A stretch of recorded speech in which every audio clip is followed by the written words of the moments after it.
नमस्कार। आप देख रहे हैं स्पेशल कवरेज न्यूज। मैं हूं शिव कुमार, मेरे साथ हैं आलोक पाठक सर। आलोक सर का बहुत बहुत स्वागत, बहुत बहुत अभिनंदन। अखिलेश यादव ने एक पोस्ट किया और उसके बाद सियासी हलचल मच गई। और ऐसा नहीं है कि उनके पोस्ट के बाद फिर खबरें बनी। खबर ये आपके सामने स्क्रीन पर है, नव भारत टाइम्स की। जयंत चौधरी को 73 और राजभर को 39। अखिलेश ने किया एनडीए में सीट बंटवारा। लोगों ने पूछा कांग्रेस की भी बता दो। अब कांग्रेस की बता देंगे जब नंबर आएगा। पहले तो उनके पास इस समय सबसे ज्यादा पैसों पेश भाजपा है कि कौन राहुल गांधी को सब बातें बता रहा है, कौन अखिलेश यादव को बता रहा है। और इसके चक्कर में हर आदमी संदेह से देखा जा रहा है। किसने बता दिया अंदर की बात कि अखिलेश यादव को पता लग गई कि जयंत चौधरी को 73। कहीं उन्होंने चवन्नी की बात की तो जयंत का गुस्सा तो नहीं बढ़ गया? चवन्नी को 1 रुपया बना दिया तो 1 रुपया अड़ गया हो कि हमें तो पूरा रुपया चाहिए। तो उन्होंने कहा पूरा रुपया नहीं, अब की बार 3 चवन्नी ले लो, 75 पैसे ले लो, यानी 73 सीटों पर लड़ जाओ। आलोक सर, उसके बाद अखिलेश यादव का ट्वीट। कैसे देख रहे हैं इस पूरी खबर को आज? नहीं, बड़ी खबर है ये। मुझे लगता है कि अगर अखिलेश यादव ने सूत्रों के जरिए जो बात कही है और इस बात में अगर थोड़ी भी सच्चाई है तो तब तो मतलब योगी जी ने चुनाव के पहले ही हार मान ली है। आप सोचिए कि पिछली बार लोकसभा विधानसभा चुनाव में भारतीय जनता पार्टी 370 सीटों पर चुनाव लड़ी थी और उसमें से 255 में उसने जीत हासिल की थी। और जो अखिलेश यादव ने आज आंकड़ा दिया है उसमें भारतीय जनता पार्टी मात्र 242 सीटों पर चुनाव लड़ेगी, क्योंकि 162 सीटें जो है 241 सीटें पे लड़ेगी और 162 सीटें वो गठबंधन को देने जा रही है। अच्छा, गठबंधन को देने के पीछे जो अखिलेश यादव का लॉजिक है कि पीडीए का डर है। पीडीए एक तरह से लामबंद है अखिलेश यादव के पक्ष में। अब इसमें जो इनके साथ भारतीय जनता पार्टी के साथ जितने भी दल हैं भाई, योगी जी ने एक काम तो कर ही दिया है। वो अपने आप को बड़ा नेता बनाने के चक्कर में उन्होंने उत्तर प्रदेश में ओबीसी का कोई बड़ा नेता उभरने नहीं दिया।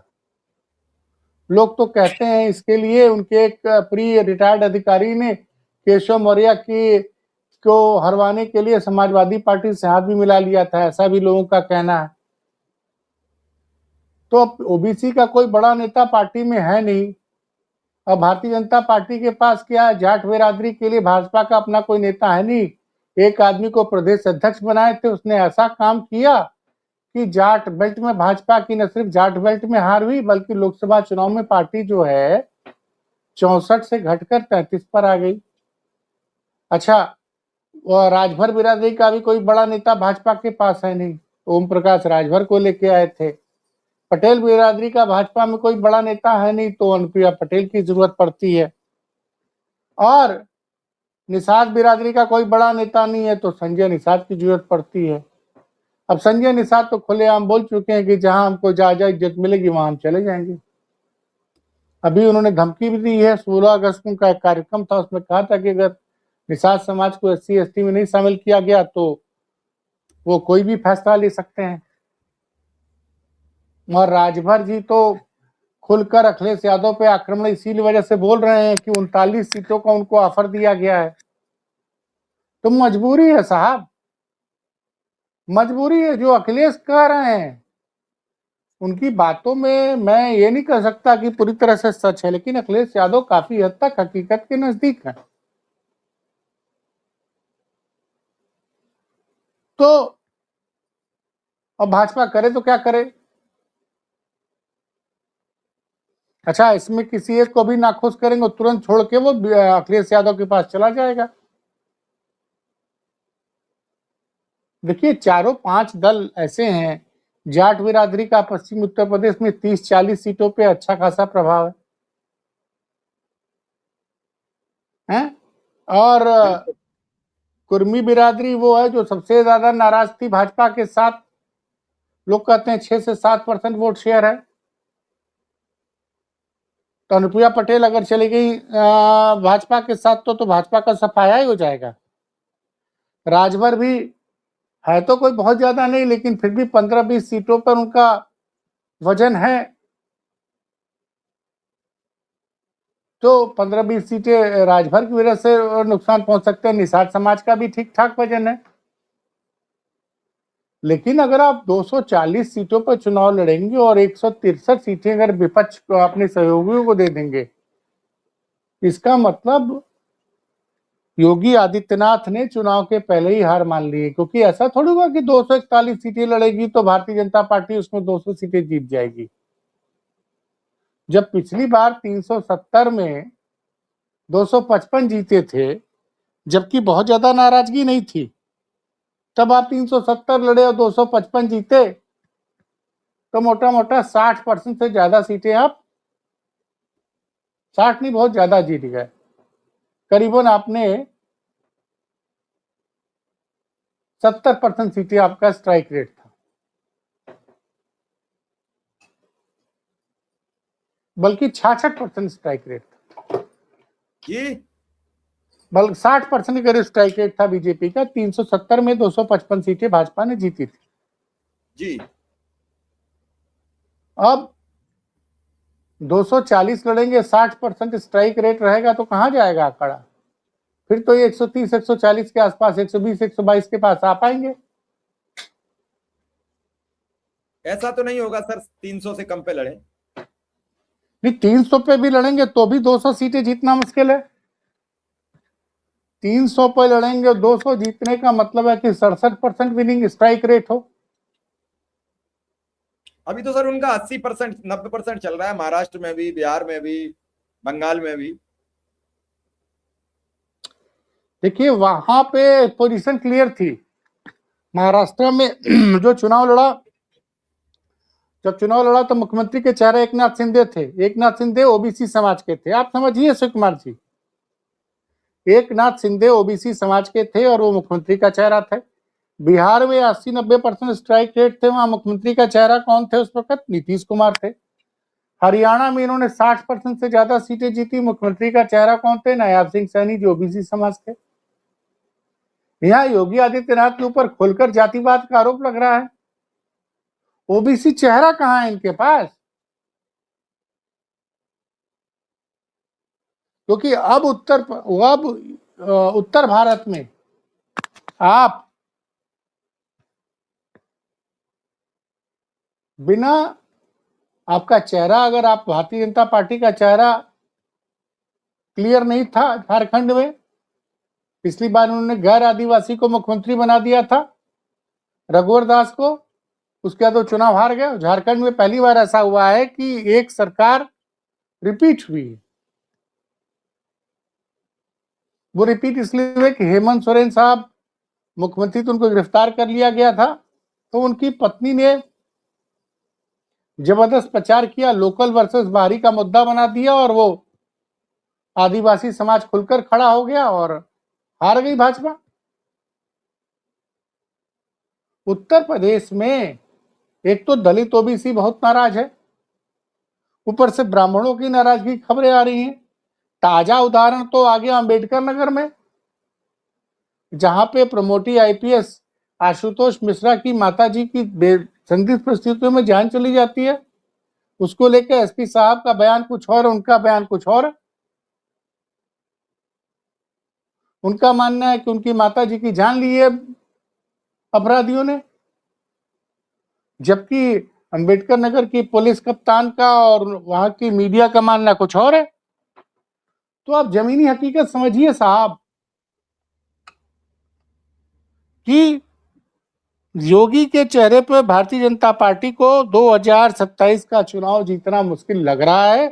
तभी शायद जो ये आंकड़ा अखिलेश यादव को सूत्रों के हिसाब से मिला है, भाई 241 सीटें जीतते हैं आप,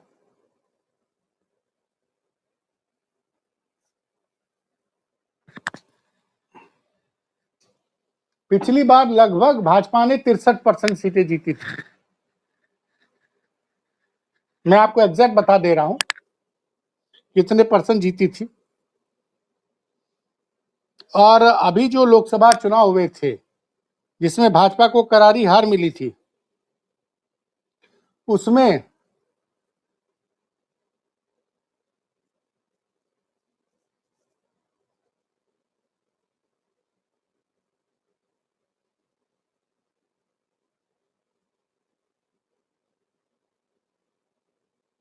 पिछली बार भाजपा को 68% सीट 68% था विनिंग स्कोर, तो 68% सीटें जीतते हैं 241 में, तो भी आंकड़ा 140 के आसपास आएगा, बहुमत के आसपास तो आएंगे ही नहीं।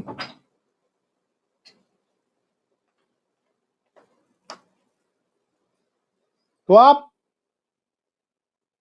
माफ कीजिएगा, थोड़ा आंकड़ा गलत था। 240 सीटें अगर लड़ते हैं और 68% ये जीतते हैं तो लगभग हो जाएंगी 150 के आसपास, 160 सीटों के आसपास। हाँ, तो भी बहुमत से काफी दूर है। देखिए, और ये जो दिन भर लगातार, एक तो जनजी लगातार सड़कों पर है, लगातार योगी की शिक्षा नीति की पूरी पोल खुल रही है। तमाम सरकारी स्कूलों में कई विभागों के टीचर ही नहीं है,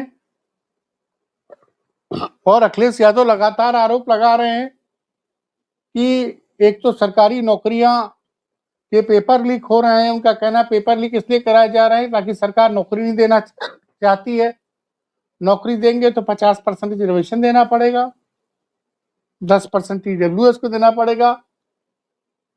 एक तो नौकरियां नहीं आ रही है, दूसरी तरफ ये उनका दावा किया है कि 20 से अधिक नौकरियों में 11,000 के करीब ओबीसी और दलित पदों की लूट हुई है, यानी उस पर सामान्य वर्ग के लोग को अपॉइंट किया गया है। तो तमाम आरोप है। 69,000 शिक्षक भर्ती का मामला एक बहुत बड़ा नासूर बन के भारतीय जनता पार्टी के सामने खड़ा है। तो बैकफुट पे है भाजपा, और जो भी है, इस वक्त समय जो है भाजपा के लिए बिल्कुल अनुकूल नहीं चल रहा है, योगी जी के लिए विशेषकर नहीं चल रहा है। अभी मैंने आपको बताया कि जिस पुलिस अधिकारी की, एक आईपीएस की माताजी का संदिग्ध परिस्थितियों की जान चली जाती है। मायावती जो नॉर्मली मामलों में खामोश रहती है, इस मामले में उन्होंने ट्वीट किया, बोला कि जब उत्तर प्रदेश में एक आईपीएस की मां सुरक्षित नहीं है तो आप समझ लीजिए कि कानून व्यवस्था का क्या हाल होगा। क्योंकि वो आईपीएस अधिकारी ब्राह्मण समाज का है, तो ब्राह्मण समाज को लेके, और दूसरी बात वहां के एसएसपी का मानना यह है कि नहीं भाई ये सामान्य मौत हुई थी, जो टकराव है। दूसरी तरफ पुलिस का आलम यह है कि लखनऊ में अतिक्रमण हटाने के लिए पुलिस गई थी, वहां पे अतिक्रमण करने वालों ने चौकी इंचार्ज विनय कुमार पटेल को पटक के मारा, उसके बाद उनको गर्दन दबाने जा रहे थे। ये घटना लखनऊ की है।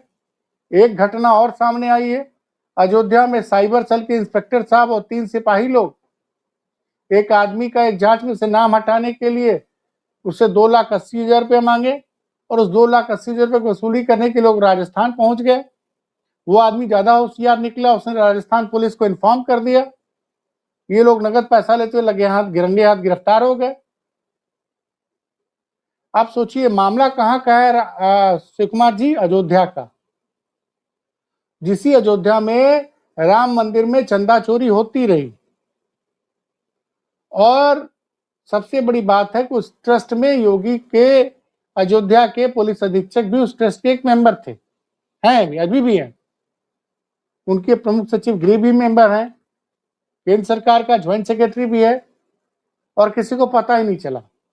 और मजेदार बात, कोड़बे खाज की जो 15 दिन बाद रिपोर्ट आनी थी एसआईटी के, जिसका कार्यकाल 15 दिन और बढ़ाया गया था, उसके 1 महीने बाद आज जिक्र हुआ है, दावा किया गया मीडिया रिपोर्ट्स के द्वारा कि वो जो पहली एसआईटी बनी थी उसने रिपोर्ट सबमिट कर दी। उस रिपोर्ट में लोगों का ये कहना है कि इस रिपोर्ट में चंपत राय बंसल जी को और अनिल कुमार मिश्रा जी को क्लीन चिट दे दी गई है,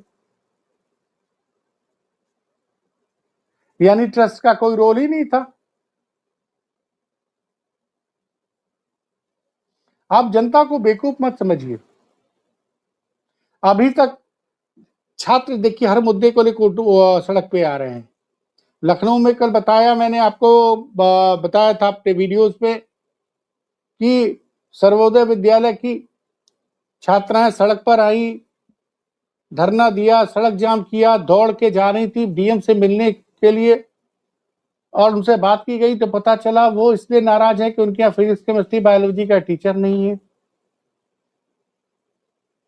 आजमगढ़ में स्मिथ इंटरमीडिएट कॉलेज का की छात्राएं आज बाहर धरने पे बैठ गई और बताई हमारे यहाँ भी साइंस का टीचर नहीं है, उल्टे हम लोगों से इन सब्जेक्ट के पढ़ने के लिए अलग से पैसे लिए जा रहे हैं, ये भी आरोप लगाया। मुरादाबाद में स्कूल के पास शराब की दुकान खोली थी, उसके विरोध में छात्र सड़कों पे चले आए। कन्नौज में नवोदय विद्यालय के छात्र, आपको याद ही होगा कि हॉस्टल में धरने पे बैठ गए थे, हमको खाना नहीं बढ़िया मिल रहा है। फतेहपुर का किस्सा सबको पता है, हमीरपुर का किस्सा सबको पता है। और आज तो सुनने में आया है कि एक परीक्षा के रिजल्ट को लेकर कुछ परीक्षार्थियों ने प्रदेश के उप मुख्यमंत्री के घर के सामने प्रदर्शन किया लखनऊ में। खबर ज्यादा नहीं है लेकिन मैंने कहीं पढ़ा, और उसमें मैं अखिलेश यादव का इस तरह से ट्वीट करना कि भारतीय जनता पार्टी अपने सहयोगियों को रोकने के लिए, अब बताइए आरएलडी को कितनी सीटें दे रही है? 73 सीटें। 73। राजभर जी को कितनी? 39। बताइए। और निषाद जी को 31। और अपना दल को 19। अपना दल की तो ठीक है, लेकिन इन पार्टियों ने कुछ ज्यादा लिख दी है। नहीं, अपना दल को तो मुझे लगता है ज्यादा सीट देनी पड़ेगी। अपना दल को थोड़ी ज्यादा देनी पड़ेगी। निषाद पार्टी तो को 31 अब देखिए इसी से पता चल रहा है कि भारतीय जनता पार्टी का एक तो योगी लगातार एक्सपोज हो रहे हैं। एक वेबसाइट ने दावा कर दिया कि भाई आपने 7,000 करोड़ रुपया खर्चा किया 18 से 25 के बीच में। अभी तो 25, 26, 26, 27 के आंकड़े ही नहीं आए। दूसरी तरफ आज आपको बता दूं कि प्रधानमंत्री केयर फंड के ऑडिटेड रिजल्ट आए 31 मार्च 2025 तक के, चौंकाने वाले आंकड़े आए हैं। 8,500 करोड़ रुपया पीएम केयर फंड में पड़ा हुआ है। 457 करोड़ रुपया तो पीएम केयर फंड ने सिर्फ ब्याज से कमाया है, और उस व्यक्तिगत साल में पीएम केयर फंड ने सिर्फ लोगों की मदद में 85 लाख रुपया खर्चा किया है। इस पे भी लोग सवाल उठा रहे हैं कि इस तरह के फंड का बेसिक पर्पस ये होता है कि जो भी दान में आया है उसका 85% तो आप उस साल खर्च कर दीजिए। तो मुश्किलें बढ़ती चली जा रही हैं। प्रधानमंत्री की विश्वसनीयता, उनकी इमेज को भी बहुत धक्का लगातार लग रहा है, और पीएम केयर फंड को लेकर भी आने वाले दिनों में मोदी जी को आम जनता घेरेगी। अब आम जनता घेरेगी। ये जो जनरेशन वाई है, जनरेशन अल्फा है, जनरेशन जी है, जिस तरह से सड़कों पे निकल रहे हैं सुकुमार जी, ये भारतीय जनता पार्टी के लिए अच्छे संकेत नहीं है। तो हमको आपको देखना पड़ेगा। दिन भर योगी जी के भाषण, दिन भर योगी जी के हवा हवाई दौरे, और अखिलेश यादव का एक ट्वीट भारतीय जनता पार्टी की सारी बढ़त को ध्वस्त कर दे रहा है।